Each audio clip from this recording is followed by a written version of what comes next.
Hello प्यारे बच्चों, आप सभी का अपना YouTube channel Y R S class में बहुत बहुत स्वागत है। तो प्यारे बच्चों, आज की इस वीडियो में हम पढ़ेंगे विज्ञान, यानी विज्ञान में जो आपका मॉडल पेपर फर्स्ट है विज्ञान है, यानी विज्ञान में इसके पहले का वीडियो बनाया गया था वो आपका खंड आ था। जो खंड आ है आपका भौतिक विज्ञान है, यानी भौतिक विज्ञान में जो आपका खंड आ है इसमें जितने भी बहुविकल्पी और अतिलघुत्तरी के महत्वपूर्ण प्रश्न थे, मैं उन सभी प्रश्नों को आपके सामने अच्छे तरीके से बता दिया था। तो आगे चलते हैं, आज आपको पढ़ाएंगे हम खंड बा का जो आपका रसायन विज्ञान है। यानी प्रश्न नंबर 5 आपसे कह रहा है निम्न में परबल क्षार है। परबल का मतलब होता है मजबूत। क्या होता है? मजबूत होता है। पहला ऑप्शन है CaOH का वेस्ट जिसे कहते हैं कैल्शियम हाइड्रोक्साइड। सेकंड ऑप्शन है KOH जिसे कहते हैं पोटेशियम हाइड्रोक्साइड। तीसरा आपका है MgOH का वेस्ट जिसे कहते हैं मैग्नीशियम हाइड्रोक्साइड। चौथा आपका है NH4OH जिसे कहते हैं अमोनियम हाइड्रोक्साइड। यानी यहां से आपसे इतना ही कह रहा है निम्नलिखित में परबल क्षार कौन है?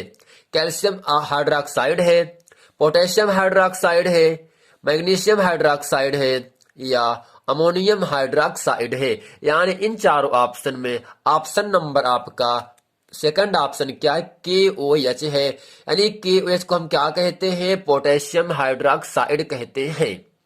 तो आपसे इतना ही जानना है परबल क्षार क्या है? पोटेशियम हाइड्रोक्साइड, जिसका सूत्र होता है KOH।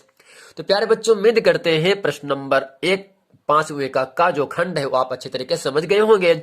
चलते हैं आपको लेकर प्रश्न नंबर का खा खंड। खा आपसे कह रहा है सल्फ्यूरिक अम्ल में अम्लीय हाइड्रोजन परमाणुओं की संख्या है। केवल आपसे इतना ही कह रहा है सल्फ्यूरिक अम्ल में अम्लीय हाइड्रोजन परमाणुओं की संख्या है 2। सेकंड ऑप्शन 1, थर्ड ऑप्शन 3 और चौथा ऑप्शन आपका 4 है। तो हम सबसे पहले ये समझ लेते हैं सल्फ्यूरिक अम्ल का सूत्र क्या होता है। तो सल्फ्यूरिक अम्ल का सूत्र होता है H2SO4। क्या होगा? H2SO4 होता है जिसमें ऑक्सीजन के 4 परमाणु हैं, सल्फर के 1 परमाणु है और हाइड्रोजन के 2 परमाणु हैं। तो आपसे कहा क्या जा रहा था?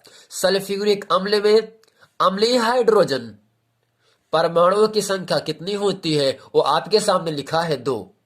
यानी इस प्रश्न नंबर खा का सही ऑप्शन नंबर 1 आपका जो कि 2 है। यानी सल्फ्यूरिक अम्ल में अम्लीय हाइड्रोजन परमाणु की संख्या कितनी होती है? 2 होती है। तो प्यारे बच्चों, उम्मीद करते हैं प्रश्न नंबर 5 का प्रश्न नंबर ख आप समझ गए होंगे। चलते हैं आपको लेकर प्रश्न नंबर ग में। प्रश्न नंबर ग आपसे कह रहा है निम्नलिखित में से कौन सी धातु अम्ल में से हाइड्रोजन विस्थापित करते हैं? प्रश्न नंबर ग आपसे कह रहा है निम्नलिखित में से कौन सी धातु है जो अम्ल में से हाइड्रोजन को विस्थापित कर देती है? पहला ऑप्शन आपका है Mg, दूसरा ऑप्शन है Pt, तीसरा ऑप्शन है Cu, चौथा ऑप्शन है Hg। Mg मैग्नीशियम, Cu का मतलब कॉपर और Hg का मतलब होता है मरकरी। यानी इन चारों ऑप्शन में ऑप्शन नंबर आपका पहला ऑप्शन सही है Mg का मतलब होता है मैग्नीशियम। क्यों Mg सही है? क्योंकि आवर्त सारणी में जो सक्रियता का क्रम है उसमें मैग्नीशियम को Pt, कॉपर और Hg अर्थात मरकरी से पहले स्थान पर आपका रखा गया है Mg। यानी Mg क्या है? इन तीनों से ऊपर रखा गया है, इसलिए मैग्नीशियम क्या है? हाइड्रोजन क्या कर देता है? विस्थापित कर देता है। प्यारे बच्चों, उम्मीद करते हैं प्रश्न नंबर 5 का प्रश्न नंबर ग आप समझ गए होंगे। चलते हैं आपको लेकर प्रश्न नंबर 6 के क में। प्रश्न नंबर 6 का क आपसे कह रहा है संतुलित रासायनिक समीकरण किसे कहते हैं? या आप इस तरह से भी पूछ सकता है संतुलित रासायनिक समीकरण से आप क्या समझते हैं? यानी इन दोनों प्रश्नों का उत्तर जो मैं आपको बताऊंगा वैसे ही आपको लिख देना है। इसका उत्तर आपके सामने है। तो किसी रासायनिक अभिक्रिया में भाग लेने वाले अभिकारक तथा प्राप्त उत्पादों में उपस्थित विभिन्न तत्वों के परमाणुओं की संख्या समान होने पर समीकरण संतुलित समीकरण कहलाती है। जैसे आपके सामने कार्बन की क्रिया मैं कराऊं किससे? ऑक्सीजन से करा दूं तो क्या बनता है, CO2 बन जाता है, जिसे कहते हैं कार्बन डाइऑक्साइड। यानी जब कार्बन की क्रिया ऑक्सीजन से कराया जाता है तो क्या बनता है, CO2, जिसे कहते हैं कार्बन डाइऑक्साइड। अब यहाँ आपको ये समझ लेना है कि अभिकारक और उत्पाद क्या क्या है।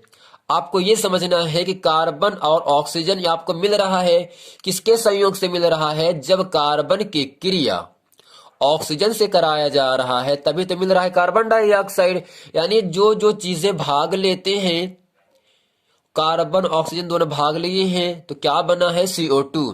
यानी तीर के बाएं तरफ जो जो संख्याएं भाग लेंगी, जो जो आपके परमाणु जो भी आपके तत्व भाग लेते हैं, वो आपके सब क्या है, अभिकारक है। यानी कार्बन और ऑक्सीजन क्या है, यहां से अभिकारक है। इन दोनों के संयोग से हमेशा आपको याद रखना है, अभिकारक जब मिल जाते हैं तो उनसे क्या बनता है, उत्पाद बनता है। उत्पाद को हम यौगिक भी कहते हैं। जब अभिकारक और उत्पाद में परमाणुओं की संख्या समान रहेगी तो उसे क्या कहते हैं, संतुलन समीकरण कहते हैं। जैसे यहां से आपके सामने है, कार्बन की 1 है, ऑक्सीजन कितना 2 है, और कार्बन का यहाँ 1, ऑक्सीजन का आपका 2 लगा है। यानी अभिकारक और उत्पाद में कार्बन और ऑक्सीजन के परमाणुओं की संख्या समान है। तो प्यारे बच्चों, उम्मीद करते हैं प्रश्न नंबर 6 का प्रश्न नंबर का खंड आप समझ गए होंगे। चलते हैं आपको लेकर प्रश्न नंबर खा में। तो प्यारे बच्चों, प्रश्न नंबर खा आपसे कह रहा है, लोहे पर निम्न में से किस धातु की परत चढ़ाई जा सकती है और क्यों। पहला क्या है, Mg जिसे मैग्नीशियम, दूसरा क्या है, Cu जिसे कहते हैं कॉपर, तीसरा आपका Ag जिसे कहते हैं सिल्वर। यानी लोहे पर इन तीनों में कौन सी धातु की परत चढ़ाई जा सकती है और क्यों। चलते हैं इसका उत्तर आपके सामने अच्छे तरीके से बताते हैं। तो प्रश्न नंबर जो 6 का जो खा खंड है, इसका उत्तर आपके सामने है। लोहे पर कॉपर व Ag की परत चढ़ाई जा सकती है क्योंकि लोहा रासायनिक सक्रियता श्रेणी में इनसे ऊपर है, अतः यह इनके विलयनों से इन्हें विस्थापित कर देता है। यानी रासायनिक सक्रियता श्रेणी में कॉपर और Ag के ऊपर क्या है, लोहा, जिसका संकेत होता है Fe। यानी जो Fe होता है ये आपका आयरन का संकेत होता है, आपका लोहे का संकेत होता है।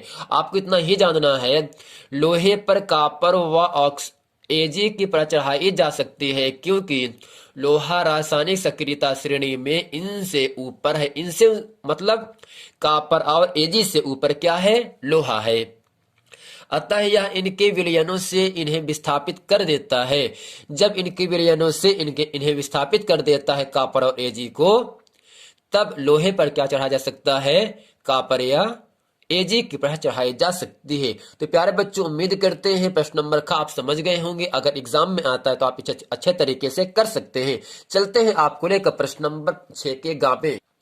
प्रश्न नंबर 6 का गा खंड आपसे कह रहा है, स्पिरिट तथा शराब में क्या अंतर है, परिशोधित स्पिरिट क्या होती है। आपसे इतना ही कह रहा है, स्पिरिट तथा शराब में क्या अंतर होता है, परिशोधित स्पिरिट क्या होती है। चलते हैं इसका उत्तर आपके सामने बताते हैं। तो प्यारे बच्चों, प्रश्न नंबर 6 का जो गा खंड है, इसका उत्तर आपके सामने है। यदि एल्कोहली पेय पदार्थ आसुत हैं तो इसे क्या कहते हैं, स्पिरिट कहते हैं। एल्कोहली पेय पदार्थ मतलब होता है पीने वाले पदार्थ। आसुत का मतलब होता है उस एल्कोहली पदार्थ में, पेय पदार्थ में कोई भी अशुद्धि ना हो। आसुत का मतलब अशुद्धि ना हो, ठीक। यदि एल्कोहली पेय पदार्थ आसुत है, अशुद्धि नहीं है उसमें एल्कोहली पेय पदार्थ में, तो इसे क्या कहते हैं, स्पिरिट कहते हैं। जैसे हम ये समझाना चाहें, जब आप बीमार पड़ते हो तब आप डॉक्टर के पास जाते हो, डॉक्टर करता क्या, आपको सुई लगाता है। जहां पर आपको सुई लगाया जाता है वहां पर डॉक्टर रुई से उस जगह पर क्या कर रगड़ता है। यानी रगड़ता क्या है, उसमें जो आपका स्पिरिट होता है उस रुई में स्पिरिट को लगा देते हैं, और लगाने के बाद जहां पर सुई लगाते हैं वहां पर कुछ देर रगड़ते हैं। ऐसे ही समझ सकते हैं। दूसरा क्या है, आप जो शराब है, एल्कोहली पदार्थ आसुत नहीं होते। यानी जो एल्कोहली पदार्थ होते हैं वो क्या है, आसुत नहीं है, अर्थात उसमें क्या है, अशुद्धियां मिली हुई है। अगर उस एल्कोहली पदार्थ में अशुद्धियां मिली हुई है तो इसे हम क्या कहते हैं, शराब कहते हैं। फिर आपसे क्या कह रहा था, परिशोधित स्पिरिट क्या होती है। इसका मतलब ये है, एल्कोहली पदार्थ में यदि 95% क्या रहे, आसुत रहे लेकिन 5% क्या रहे, जल रहे, तो क्या उसे हम कहते हैं पारिशोधिक स्पीड कहलाती है। जिसमें 95% क्या रहे आपका एल्कोहली पदार्थ आसुत रहे और 5% क्या रहे, जल रहे, तो उसे हम क्या कहेंगे, परिशोधिक स्पीड कहेंगे। चलते हैं प्रश्न नंबर 7 के प्रश्न नंबर का में। तो प्यारे बच्चों, प्रश्न नंबर 7 का खंड कह रहा है मिथाइल ऑरेंज व फिनाप्थिलीन किस प्रकार का सूचक का कार्य करते हैं। चलते हैं इसका उत्तर आपके सामने अच्छे तरीके से बताते हैं। तो प्रश्न नंबर 7 का खंड है, इसका उत्तर आपके सामने। तो इसमें हेडिंग करेंगे काली पेन से मिथाइल ऑरेंज। इसमें लिखेंगे जब मिथाइल ऑरेंज की एक बूंद अम्लीय विलयन में मिलाई जाती है तब विलयन का रंग लाल हो जाता है, जबकि मिथाइल ऑरेंज की एक बूंद को क्षारीय विलयन में मिलाने पर विलयन का रंग कैसा हो जाता है, पीला हो जाता है। तो आपको इस प्रकार से लिख देना है जब मिथाइल ऑरेंज की एक बूंद अम्लीय विलयन में मिलाया जाता है, प्लस का मतलब होता है मिलाना, यानी जब मिथाइल ऑरेंज की एक बूंद मिलाते हैं अम्लीय विलयन में तो क्या बनता है, उसका रंग कैसा होता है, लाल हो जाता है। लेकिन जब मिथाइल ऑरेंज की एक बूंद क्षारीय विलयन में मिलाया जाता है तो उसका जो रंग होता है कैसा होता है, पीला हो जाता है। ठीक उसी प्रकार आपका फिनोल्फेथिलीन है, यानी जब फिनोल्फेथिलीन कि एक बूंद को अम्लीय विलयन में मिलाया जाता है तो उसका जो रंग होता है वो रंग रंगहीन हो जाता है। लेकिन जब उस फिनोल्फिथिलीन पर क्षारीय विलयन मिलाया जाता है तो उसका रंग कैसा होता है, लाल होता है। आपको केवल इतना ही याद रखना है, मिथाइल ऑरेंज पर जब उसकी एक बूंद मिलाते हैं अम्लीय विलयन में लाल, जब उसकी एक बूंद किसे मिलाते हैं क्षारीय विलयन में पीला हो जाता है। ऐसे फिनोल्फिथिलीन में जब एक बूंद मिलाते हैं अम्लीय विलयन में तो रंग कैसा होता है, रंगहीन हो जाता है, और जब मिलाते हैं क्षारीय विलयन तो उसका जो रंग होता है लाल हो जाता है। प्यारे बच्चों, उम्मीद करते हैं प्रश्न नंबर 7 का खंड आप समझ गए होंगे। चलते हैं आपको प्रश्न नंबर 7 के खा खंड। प्रश्न नंबर 7 का खंड आपसे कह रहा है जब लोहे की कील को कॉपर सल्फेट के विलयन में डुबोया जाता है तो विलयन का रंग क्यों बदल जाता है। यानी जब लोहे की कील को, लोहा का मतलब एफी, यानी जब एफी को कॉपर सल्फेट जिसका सूत्र होता है CuSO4 के विलयन में डुबोया जाता है या डाला जाता है तो विलयन का रंग क्यों बदल जाता है, इसका उत्तर आपके सामने है। तो प्रश्न 7 का जो खाखंड है कह रहा था आपके सामने जब लोहे की एक कील को कॉपर सल्फेट के विलयन में डुबोया जाता है तब विलयन का रंग क्यों बदल जाता है, तो इसका उत्तर आपके सामने है। लोहा कॉपर की अपेक्षा अधिक क्रियाशील तत्व है, यानी जो लोहा होता है वो कॉपर की अपेक्षा अधिक क्रियाशील तत्व है। क्या तत्व है अधिक क्रियाशील? लोहा है। क्यों लोहा है? क्योंकि आवर्त सारणी में जो सक्रियता क्रम है उसमें लोहे को कॉपर से ऊपर रखा गया है। अगर ऊपर रखा गया है तो लोहा क्या है, इस कॉपर से अधिक सक्रिय तत्व है। इसलिए यह कॉपर सल्फेट के विलयन में से कॉपर को विस्थापित कर देता है। आपको इतना ही जानना है, लोहा कॉपर की अपेक्षा अधिक क्रियाशील तत्व है। क्योंकि आवर्त सारणी में जो सक्रियता क्रम है उसमें लोहे को कॉपर से पहले स्थान दिया गया है। जब पहले स्थान दिया गया है तो ये क्या करता है, कॉपर सल्फेट के विलयन में से कॉपर को विस्थापित कर देता है। जो समीकरण निम्नोक्त इस प्रकार दिया गया है। यानी जब Fe की क्रिया, जब आयरन की क्रिया किससे कराया गया, कॉपर सल्फेट जिसका सूत्र होता है CuSO4, जब इसकी क्रिया किया जाता है तब करता क्या, यहां से जो आयरन है ये कॉपर को क्या कर देता है, विस्थापित कर देता है, और आयरन जो होता है SO4 से क्रिया करके FeSO4 बना लेता है और कॉपर अलग हो जाता है।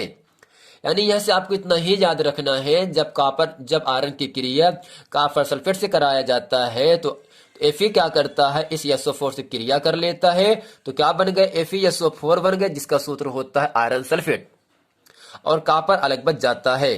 तो प्यारे बच्चों, उम्मीद करते हैं प्रश्न नंबर 6 प्रश्न नंबर 7 के जितने भी खंड हैं आप समझ गए होंगे। यदि आपने इसके पहले का वीडियो नहीं देखे हैं तो आपसे निवेदन है कि आप उन सभी वीडियो को देख लें ताकि वो सभी प्रश्न वीडियो आपको अच्छे तरीके से समझ में आ जाए। यदि आपको ये वीडियो पसंद आया है तो वीडियो को लाइक करें, कमेंट करें, शेयर करें ताकि आने वाला वीडियो आप तक आसानी से पहुंचता रहे। मिलते हैं अगले वीडियो में, तब तक के लिए थैंक यू।